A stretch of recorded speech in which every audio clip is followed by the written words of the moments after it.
ലേവ്യർ അധ്യായം 26. നിങ്ങൾ ആരാധനയ്ക്കായി വിഗ്രഹങ്ങളോ കൊത്തുരൂപങ്ങളോ ഉണ്ടാക്കരുത്. നിങ്ങളുടെ ദേശത്ത് സ്തംഭങ്ങൾ ഉയർത്തുകയോ കൊത്തിയ കല്ലുകൾ നാട്ടുകയോ അരുത്. എന്തെന്നാൽ ഞാനാണ് നിങ്ങളുടെ ദൈവമായ കർത്താവ്. നിങ്ങൾ എൻ്റെ സാബത്ത് ആചരിക്കുകയും എൻ്റെ വിശുദ്ധ സ്ഥലം പൂജ്യമായി കരുതുകയും ചെയ്യുവിൻ. ഞാനാണ് കർത്താവ്. നിങ്ങൾ എൻ്റെ നിയമങ്ങൾ അനുസരിക്കുകയും കൽപ്പനകൾ പാലിക്കുകയും ചെയ്യുമെങ്കിൽ ഞാൻ യഥാകാലം നിങ്ങൾക്ക് മഴ തരും, ഭൂമി വിളവുകൾ വർദ്ധിപ്പിക്കുകയും വൃക്ഷങ്ങൾ ഫലം നൽകുകയും ചെയ്യും. നിങ്ങളുടെ കറ്റമെതിക്കൽ മുന്തിരിപ്പഴം പറിക്കുന്ന കാലം വരെയും മുന്തിരിപ്പഴം പറിക്കുന്ന കാലം വിതയ്ക്കുന്ന കാലം വരെയും നീണ്ടു നിൽക്കും. നിങ്ങൾ തൃപ്തിയാവോളം ഭക്ഷിച്ച് നിങ്ങളുടെ ദേശത്ത് സുരക്ഷിതരായി വസിക്കും. ഞാൻ നിങ്ങളുടെ നാട്ടിൽ സമാധാനം സ്ഥാപിക്കും. നിങ്ങൾ സ്വൈര്യമായി വസിക്കും. ആരും നിങ്ങളെ ഭയപ്പെടുത്തുകയില്ല. ഞാൻ നാട്ടിൽ നിന്ന് ദുഷ്ടമൃഗങ്ങളെ ഓടിച്ചു കളയും. നിങ്ങളുടെ ദേശത്തുകൂടെ വാൾ കടന്നു പോവുകയില്ല. ശത്രുക്കളെ നിങ്ങൾ തുരത്തും. അവർ നിങ്ങളുടെ മുമ്പിൽ വാളിനിരയാകും. നിങ്ങൾ 5 പേർ 100 പേരെയും 100 പേർ 10,000 പേരെയും ഓടിക്കും. ശത്രുക്കൾ നിങ്ങളുടെ മുൻപിൽ വാളിനിരയാകും. ഞാൻ നിങ്ങളെ കടാക്ഷിക്കുകയും സന്താനപുഷ്ടി നൽകി നിങ്ങളെ വർദ്ധിപ്പിക്കുകയും ചെയ്യും. നിങ്ങളുമായി ഞാൻ എൻ്റെ ഉടമ്പടി ഉറപ്പിക്കും. നിങ്ങൾ പഴയ ശേഖരങ്ങളിൽ നിന്ന് ധാന്യങ്ങൾ ഭക്ഷിക്കുകയും പുതിയതിനു വേണ്ടി പഴയതിനെ മാറ്റിക്കളയുകയും ചെയ്യും. ഞാൻ എൻ്റെ കൂടാരം നിങ്ങളുടെ ഇടയിൽ സ്ഥാപിക്കും. ഞാൻ നിങ്ങളെ ഉപേക്ഷിക്കുകയില്ല. ഞാൻ നിങ്ങളുടെ ഇടയിൽ സഞ്ചരിക്കും. ഞാൻ നിങ്ങളുടെ ദൈവവും നിങ്ങൾ എൻ്റെ ജനവുമായിരിക്കും. നിങ്ങൾ ഈജിപ്തുകാരുടെ അടിമകളായി തുടരാതിരിക്കാൻ അവരുടെ ദേശത്തു നിന്ന് നിങ്ങളെ കൊണ്ടുവന്ന നിങ്ങളുടെ ദൈവമായ കർത്താവാണ് ഞാൻ. നിങ്ങൾ നിവർന്നു നടക്കേണ്ടതിന് നിങ്ങളുടെ നുകത്തിൻ്റെ കെട്ടുകൾ ഞാൻ പൊട്ടിച്ചു. നിങ്ങളെൻ്റെ വാക്ക് കേൾക്കാതെയും ഈ കൽപ്പനകളെല്ലാം അനുസരിക്കാതെയും നടന്നാൽ, എൻ്റെ നിയമങ്ങൾ ധിക്കരിക്കുകയും പ്രമാണങ്ങൾ വെറുത്ത് എൻ്റെ കൽപ്പനകൾ അനുഷ്ഠിക്കാതിരിക്കുകയും ഉടമ്പടി ലംഘിക്കുകയും ചെയ്താൽ ഞാനും അപ്രകാരം നിങ്ങളോട് പ്രവർത്തിക്കും. പെട്ടെന്നുള്ള ഭയവും ക്ഷയവും കണ്ണുകൾക്ക് ഹാനിയും ജീവന് തന്നെ നാശവും വരുത്തുന്ന പനിയും നിങ്ങളുടെ മേൽ ഞാൻ വരുത്തും. നിങ്ങൾ വിതയ്ക്കുന്നത് വൃഥാവിലാകും. നിങ്ങളുടെ ശത്രുക്കൾ അത് ഭക്ഷിക്കും. ഞാൻ നിങ്ങൾക്കെതിരെ മുഖം തിരിക്കും. ശത്രുക്കളുടെ മുമ്പിൽ വെച്ച് നിങ്ങൾ വധിക്കപ്പെടും. നിങ്ങളെ വെറുക്കുന്നവർ നിങ്ങളെ ഭരിക്കും. പിന്തുടരാൻ ആരും തന്നെ ഇല്ലെങ്കിലും നിങ്ങൾ ഭയപ്പെട്ടോടും. ഇതെല്ലാമായിട്ടും എൻ്റെ വാക്ക് കേൾക്കുന്നില്ലെങ്കിൽ നിങ്ങളുടെ പാപങ്ങൾക്ക് ഞാൻ നിങ്ങളെ 7 ഇരട്ടി ശിക്ഷിക്കും. ശക്തിയിലുള്ള നിങ്ങളുടെ അഹങ്കാരം ഞാൻ നശിപ്പിക്കും. ആകാശം നിങ്ങൾക്ക് ഇരുമ്പ് പോലെയും ഭൂമി പിത്തള പോലെയും ആക്കും. നിങ്ങളുടെ കരുത്ത് ഞാൻ നിഷ്ഫലമാക്കും. നിങ്ങളുടെ ദേശം വിളവ് തരികയോ വൃക്ഷങ്ങൾ ഫലം പുറപ്പെടുവിക്കുകയോ ഇല്ല. നിങ്ങൾ എനിക്ക് വിരുദ്ധമായി വ്യാപരിക്കുകയും എന്നെ അനുസരിക്കാതിരിക്കുകയും ചെയ്താൽ നിങ്ങളുടെ പാപങ്ങൾക്ക് ശിക്ഷയായി 7 ഇരട്ടി അനർത്ഥങ്ങൾ ഞാൻ നിങ്ങളുടെ മേൽ വരുത്തും. ഞാൻ നിങ്ങളുടെ ഇടയിലേക്ക് വന്യമൃഗങ്ങളെ കടത്തിവിടും. അവ നിങ്ങളുടെ മക്കളെ അപഹരിക്കുകയും കന്നുകാലികളെ നശിപ്പിക്കുകയും അങ്ങനെ നിങ്ങളെ എണ്ണത്തിൽ കുറയ്ക്കുകയും ചെയ്യും. നിങ്ങളുടെ വീഥികൾ വിജനമാകും. ഈ ശിക്ഷകൾ കൊണ്ടൊന്നും നിങ്ങൾ എന്നിലേക്ക് തിരിയാതെ എനിക്കെതിരായി വ്യാപരിക്കുന്നെങ്കിൽ ഞാനും നിങ്ങൾക്കെതിരെ വ്യാപരിക്കും. നിങ്ങളുടെ പാപങ്ങൾക്ക് നിങ്ങളെ ഞാൻ 7 ഇരട്ടി ശിക്ഷിക്കും.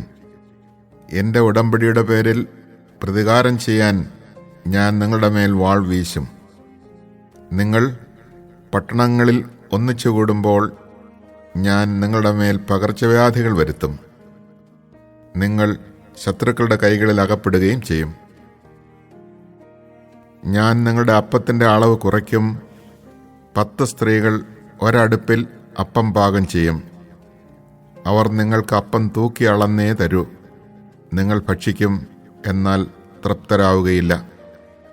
ഇതെല്ലാമായിട്ടും നിങ്ങൾ എന്നെ അനുസരിക്കാതെ എനിക്കെതിരെ പ്രവർത്തിക്കുകയാണെങ്കിൽ ഞാനും നിങ്ങൾക്കെതിരെ കോപത്തോടെ പ്രവർത്തിക്കും. നിങ്ങളുടെ പാപത്തിന് നിങ്ങളെ ഞാൻ 7 ഇരട്ടി ശിക്ഷിക്കും. നിങ്ങൾ നിങ്ങളുടെ പുത്രന്മാരുടെയും പുത്രിമാരുടെയും മാംസം ഭക്ഷിക്കും. ഞാൻ നിങ്ങളുടെ പൂജാഗിരികൾ നശിപ്പിക്കുകയും വിഗ്രഹങ്ങൾ വെട്ടിവീഴ്ത്തുകയും നിങ്ങളുടെ ശവശരീരങ്ങൾ ജഡവിഗ്രഹങ്ങളുടെ മേൽ വലിച്ചെറിയുകയും ചെയ്യും. ഹൃദയം കൊണ്ട് ഞാൻ നിങ്ങളെ വെറുക്കും. ഞാൻ നിങ്ങളുടെ പട്ടണങ്ങൾ വിജനമാക്കും, വിശുദ്ധ സ്ഥലങ്ങൾ ശൂന്യമാക്കുകയും ചെയ്യും. നിങ്ങളുടെ സുരഭില കാഴ്ചകൾ ഞാൻ സ്വീകരിക്കുകയില്ല. നിങ്ങളുടെ ദേശം ഞാൻ ശൂന്യമാക്കും. അവിടെ വസിക്കുന്ന നിങ്ങളുടെ ശത്രുക്കൾ അതിനെപ്പറ്റി ആശ്ചര്യപ്പെടും. ജനങ്ങളുടെ ഇടയിൽ ഞാൻ നിങ്ങളെ ചിതറിക്കും. ഊരിയ വാളോടെ നിങ്ങളെ പിന്തുടരും. നിങ്ങളുടെ ദേശം ശൂന്യവും പട്ടണം വിജനവുമാക്കും. നിങ്ങൾ ശത്രുക്കളുടെ ദേശങ്ങളിലായിരിക്കുമ്പോൾ ശൂന്യമായ നിങ്ങളുടെ നാട് അതിൻ്റെ സാപത്തിൽ സന്തോഷിക്കും. അത് വിശ്രമിക്കുകയും സാപത്ത് ആചരിക്കുകയും ചെയ്യും. ശൂന്യമായി കിടക്കുന്നിടത്തോളം കാലം അത് വിശ്രമിക്കും. നിങ്ങൾ അവിടെ വസിച്ചിരുന്നപ്പോൾ സാപത്തുകളിൽ അതിന് വിശ്രമം ലഭിച്ചില്ലല്ലോ. ശത്രുദേശങ്ങളിൽ അവശേഷിച്ചിരിക്കുന്നവരുടെ ഹൃദയങ്ങളിൽ ഞാൻ ഭയം ജനിപ്പിക്കും. പിറകിൽ ഇല അനങ്ങുന്നത് കേൾക്കുമ്പോൾ വാളിൽ നിന്ന് ഓടി രക്ഷപ്പെടുന്നവനെ പോലെ അവർ ഓടും. ആരും പിന്തുടരുന്നില്ലെങ്കിലും അവർ നിലംപതിക്കും. ആരും പിന്തുടരുന്നില്ലെങ്കിൽ തന്നെ വാളിൽ നിന്ന് ഓടി രക്ഷപ്പെടുമ്പോഴെന്ന പോലെ ഒരുവൻ മറ്റൊരുവൻ്റെ മേൽ വീഴും. ശത്രുക്കളുടെ മുമ്പിൽ നിൽക്കുവാൻ നിങ്ങൾക്ക് ശക്തി ഉണ്ടായിരിക്കുകയില്ല. ജനതകളുടെ ഇടയിൽ നിന്ന് നിങ്ങൾ അറ്റുപോകും. ശത്രുക്കളുടെ രാജ്യം നിങ്ങളെ വിഴുങ്ങിക്കളയും. ശേഷിക്കുന്നവർ അവരുടെ ദുഷ്കൃത്യങ്ങൾ നിമിത്തം ശത്രു രാജ്യത്ത് വെച്ച് നശിച്ചു പോകും. അവരുടെ പിതാക്കന്മാരുടെ ദുഷ്കർമ്മങ്ങൾ നിമിത്തവും അവർ അവരെ പോലെ നശിച്ചു പോകും. അവർ എന്നോട് കാണിച്ച അവിശ്വസ്തതയും എനിക്കെതിരായി പ്രവർത്തിച്ച തിന്മകളും ഏറ്റുപറയട്ടെ. എനിക്കെതിരായി ചരിച്ചതിനാൽ ഞാനും അവർക്കെതിരായി ചരിക്കുകയും അവരെ ശത്രുക്കളുടെ ദേശത്തേക്ക് കൊണ്ടുപോവുകയും ചെയ്തു. തങ്ങളുടെ അപരിച്ഛേദിതമായ ഹൃദയം വിനീതമാക്കി പ്രായശ്ചിത്തമനുഷ്ഠിച്ചാൽ ഞാൻ യാക്കോബിനോടും ഇസഹാക്കിനോടും അബ്രാഹത്തിനോടും ചെയ്ത ഉടമ്പടി ഓർക്കുകയും ദേശത്തെ അനുസ്മരിക്കുകയും ചെയ്യും. അവർ ഒഴിഞ്ഞു പോവുക നിമിത്തം പാഴായി കിടക്കുമ്പോൾ നാട് അതിൻ്റെ സാപത്തിൽ സന്തോഷിക്കും. അവർ തങ്ങളുടെ അകൃത്യങ്ങൾക്ക് പരിഹാരം ചെയ്യണം. എന്തെന്നാൽ അവർ എൻ്റെ നിയമങ്ങൾ അവഗണിച്ചു. അവരുടെ ഹൃദയം എൻ്റെ കൽപ്പനകളെ നിരസിച്ചു. ഇതെല്ലാമാണെങ്കിലും ശത്രുദേശത്തായിരിക്കുമ്പോൾ ഞാൻ അവരെ പരിപൂർണമായി തള്ളിക്കളയുകയോ അവരോടുള്ള ഉടമ്പടി ലംഘിക്കുന്ന വിധത്തിൽ അവരെ വെറുക്കുകയോ നശിപ്പിക്കുകയോ ചെയ്യുകയില്ല. എന്തെന്നാൽ ഞാൻ അവരുടെ ദൈവമായ കർത്താവാണ്. ഞാൻ ജനതകൾ കാൺകെ ഈജിപ്ത് ദേശത്ത് നിന്ന് കൊണ്ടുവന്ന അവരുടെ പിതാക്കന്മാരോട് ചെയ്ത ഉടമ്പടി അവരെ പ്രതി അനുസ്മരിക്കും. അങ്ങനെ ഞാൻ അവരുടെ ദൈവമായിരിക്കും. ഞാനാണ് കർത്താവ്. സീനായി മലമുകളിൽ വെച്ച് കർത്താവ് ഇസ്രായേൽ ജനവുമായി മോശ വഴി ഉറപ്പിച്ച ഉടമ്പടിയുടെ നിയമങ്ങളും ചട്ടങ്ങളും പ്രമാണങ്ങളുമാണ് ഇവയെല്ലാം. Chapter 26. Do not make false gods for yourselves. You shall not erect an idol or a sacred pillar for yourselves, nor shall you set up a stone figure for worship in your land. For I, the Lord, am your God. Keep my Sabbaths, and reverence my sanctuary. I am the Lord. If you live in accordance with my precepts and are careful to observe my commandments, I will give you rain in due season, so that the land will bear its crops, and the trees their fruit. Your threshing will last till vintage time, and your vintage till the time for sowing. And you will have food to eat in abundance, so that you may dwell securely in your land. I will establish peace in the land, that you may lie down to rest without anxiety. I will rid the country of ravenous beasts, and keep the sword of war from sweeping across your land. You will rout your enemies and lay them low with your sword. 5 of you will put 100 of your foes to flight, and 100 of you will chase 10,000 of them, till they are cut down by your sword. I will look with favor upon you, and make you fruitful and numerous, as I carry out my covenant with you. So much of the old crops will you have stored up for food, that you will have to discard them to make room for the new. I will set my dwelling among you, and will not disdain you. Ever present in your midst, I will be your God, and you will be my people. For it is I, the Lord your God, who brought you out of the land of the Egyptians, and freed you from their slavery, breaking the yoke they had laid upon you, and letting you walk erect. But if you do not heed me, and do not keep all these commandments, if you reject my precepts and spurn my decrees, refusing to obey all my commandments and breaking my covenant, then I, in turn, will give you your deserts. I will punish you with terrible woes, with wasting and fever to dim the eyes and sap the life. You will sow your seed in vain, for your enemies will consume the crop. I will turn against you, till you are beaten down before your enemies and lorded over by your foes. You will take to flight, though no one pursues you. If even after this you do not obey me, I will increase the chastisement for your sins 7-fold, to break your haughty confidence. I will make the sky above you as hard as iron, and your soil as hard as bronze, so that your strength will be spent in vain, your land will bear no crops, and its trees no fruit. If then you become defiant in your unwillingness to obey me, I will multiply my blows another 7-fold, as your sins deserve. I will unleash the wild beasts against you, to rob you of your children and wipe out your livestock, till your population dwindles away and your roads become deserted.